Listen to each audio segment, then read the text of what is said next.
It's time for the Rick Smith Show.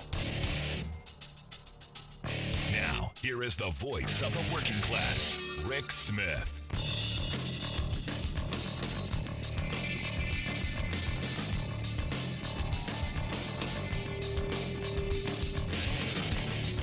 And welcome, brothers, sisters, working class heroes. This is the Rick Smith Show. Thanks so much for being here today on the big program. Lots to get to, lots to talk about.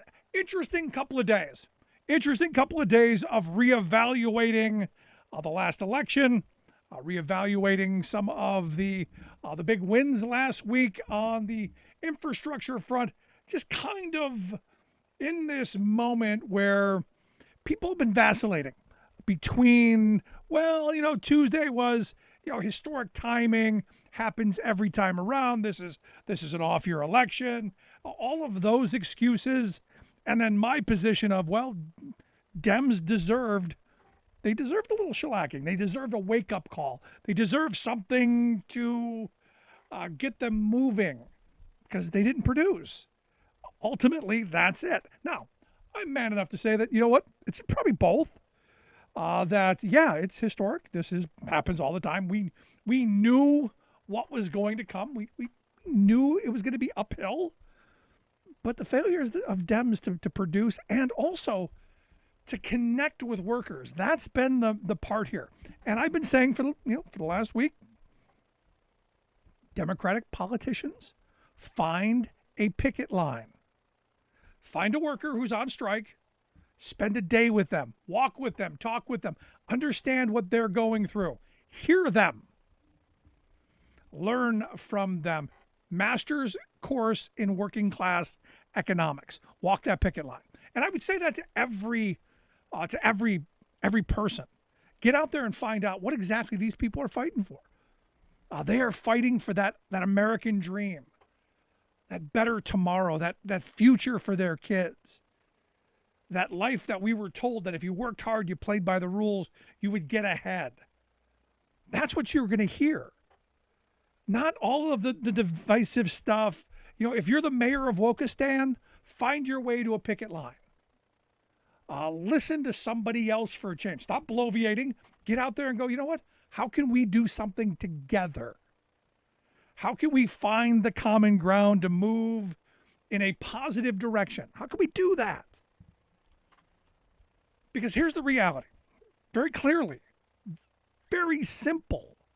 The working class of this country is the largest multicultural coalition on the planet. When we start talking about how do we make our lives better, and this is something I've been saying for years, this isn't new. There's nothing new here. There's people who've listened to this show for the 16 years I've been doing it. Nothing new here. This is where I've been preaching. This is the pulpit. This is the message. This is the holy gospel according to me. The reality is if we make people's lives better, all that other stuff, everything else, we can work through. When people can feed their kids, when they don't have to worry about if there's going to be a roof over the kid's head, when they can start preparing for tomorrow, and they feel they have some pride and dignity in the workplace, and there's opportunity, lots of good things happen. Now, if you continue down the path where people are struggling and all of the things that we see, you get chaos because people are looking for something, someone to fight for them.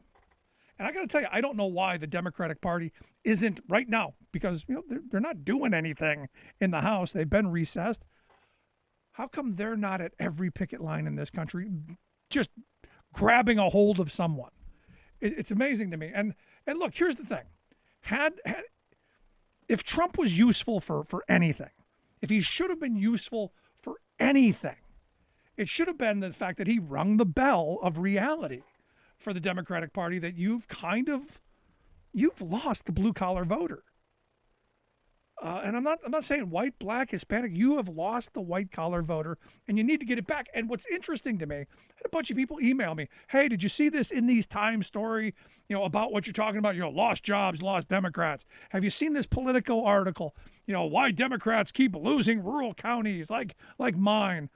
A new report out, Factory Town, by a guy named Richard Martin. for the American family voices and 21st century Democrats. And all of this stuff is like, oh my gosh, we've discovered something. And you go, no, Magellan, you haven't discovered anything.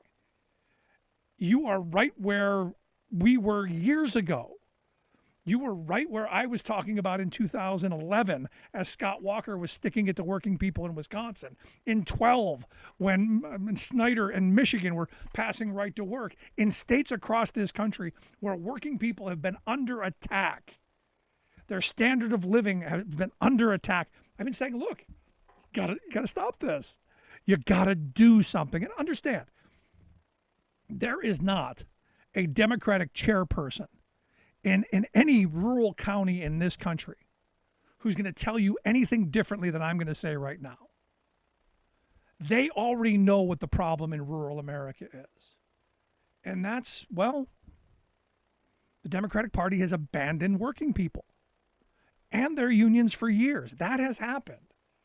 Clinton and the DLC Democrats back in the 90s, horrible trade policies because, hey, you don't need those dirty factory jobs. We're going to get you an education, and then you'll have a good life.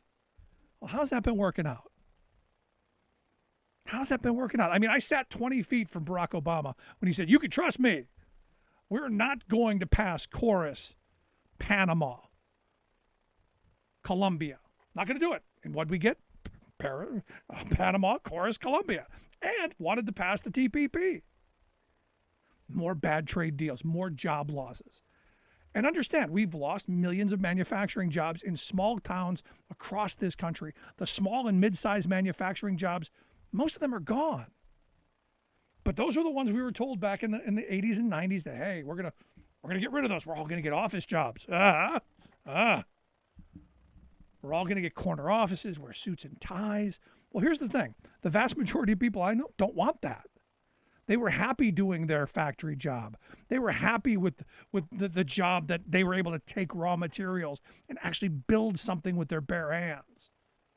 And now we're in this moment of kind of a brain drain where those manufacturing jobs, they're not there anymore. And those communities have been left behind for, well, more than a decade now. And what's replaced them? Family Dollar. What's replaced them? Hawking things on eBay. What's replaced those solid wage union factory jobs? Hoping you can get a freelance gig, maybe driving for Uber.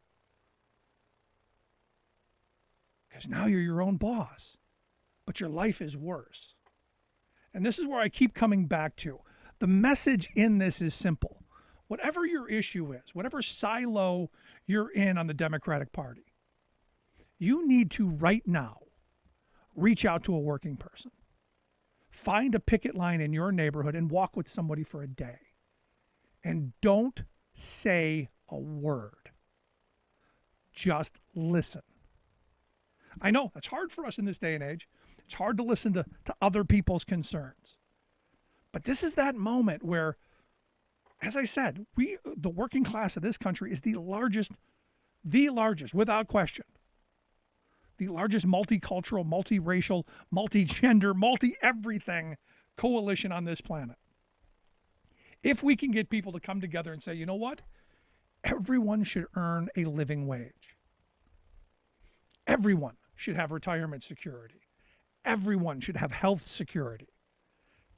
Everyone should not have to work more than 8 or 10 hours a day. Everyone should have a weekend and vacation and paid leave and an opportunity at the life that we were sold as children. The idea that we're Americans, it's our birthright to live that American dream. The little house, the white picket fence, the dog, the 2.3 kids, the car, the driveway, vacations, retirement, security, all of that. It's what we were sold. I mean, we've screwed a couple of generations already. The millennials are screwed over because of these bad policies. And then generations after them, well, why do you think we are where we are? Because people are looking, they're looking for someone who's going to fight for them, anyone. And you look at the numbers, and this Richard Martin guy does a really good job of going through what once were the Democratic strongholds. places like Iowa, Illinois, Wisconsin, Pennsylvania, Ohio. All of these states where this was where Democrats had the stronghold because that's where the jobs were. Indiana, Missouri, upstate New York. Good, solid, medium-sized companies who paid a living wage and were part of that community, all gone now. And just a hollow shell of what they used to be. And this is where, I'm looking at Biden's agenda and saying, is there a way to reset that, to recreate that? Because we already know what the answer is. We know what the problem is, and we know the answer. And the answer right now is getting things done. I go back to, I started this program 16 years ago. On one hand, to fight back against the right-wing rage machine and their dominance in talk radio. But also partially to keep Democrats in line. They would come to our union hall and make all these promises and then get into office and never do anything. It's time to actually hold everyone accountable. Wouldn't it be great if both political parties said, you know what, maybe we do need to have workers with rights on the job. Maybe we do need people who to make it earn a livable wage. Instead of the political world that we're in. I don't know anyone who looks in any urban or rural setting who says, you know what, we need to punish the other because of just where they're located. I've been through a number of small towns over the years where they had that one factory, that magnet factory, where all of the economic activity sprung out of. It was what made that community. It's what made them. It was their personality. It was everything about it. And now it's gone because of bad policy. It wasn't an invisible hand. It wasn't magic. It wasn't, oh, gee, I don't know how that happened. We know how it happened. It was bad policy. And this is where I keep coming back to. You want to change this country? Change the workplace. We start there. We start with the economy. We start with making sure that every person who shows up and gets to work every day earns a reasonable living. And then we fan out from there. And I know we're so used to being in our silos, throwing bombs at each other and tearing each other apart that's impossible. But that's the way forward. And I know we don't have that kind of sense much anymore. But for once, maybe we start thinking about each other instead of just me. And Democrats, you got to get something done. I mean, the reality is there's no healthcare initiative going on. There's some money for the ACA, but you've got a Republican Party hell-bent on destroying that. We didn't get an increase in the minimum wage again. We're now, 12? Almost going on 13 years since the last time the minimum wage on the federal level was increased. Student debt relief, we don't have any of that. No paid family leave yet. None of that stuff. But you know what the great part of this is? All of that stuff we can work on. All of that stuff we can build on. Because here's the thing.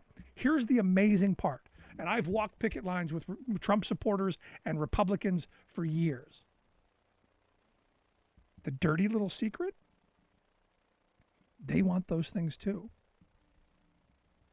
They want a better opportunity for their children. They want a better opportunity for themselves. They want a living wage.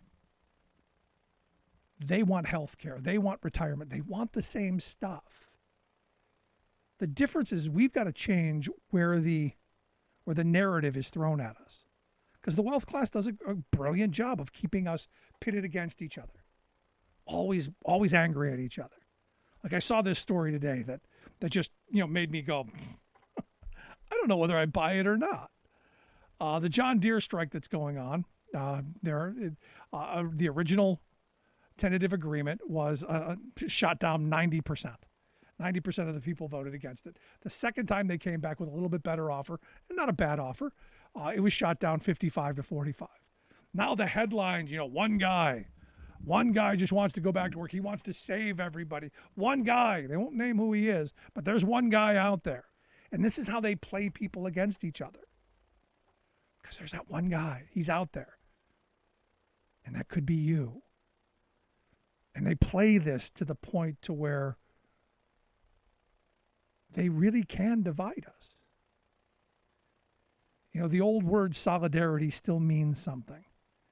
The old idea of standing shoulder to shoulder and walking towards something together is much better than standing in the street shouting at each other. And with neither of us hearing each other. And that's where the wealth class has got us. That's where we are in this moment.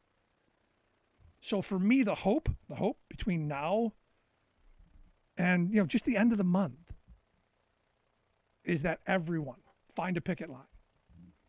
Take on a worker. In fact, get 10 of your friends to come around, and all 10 of you have that person be your instructor for the day. Maybe bring them lunch. They could use the help.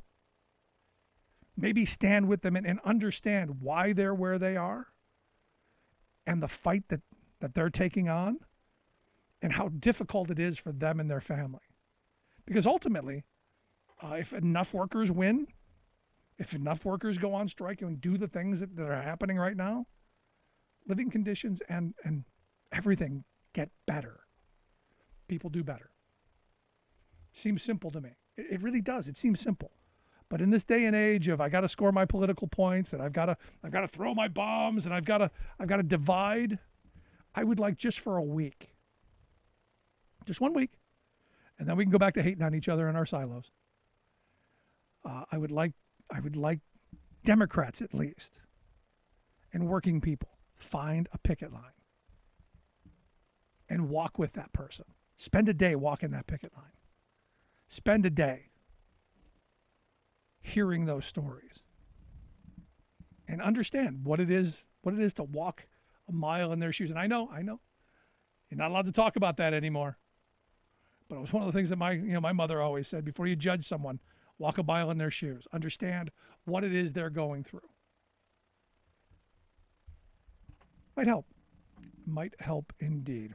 Got lots to get to today. Love to hear your thoughts. You can email me, rick@thericksmithshow.com. Gonna take a quick break. Right back after this. Stick around. You're listening to The Rick Smith Show. We're working people. Come to talk. There's nothing more American than workers standing up, and the union gives a voice to win. On The Rick Smith Show.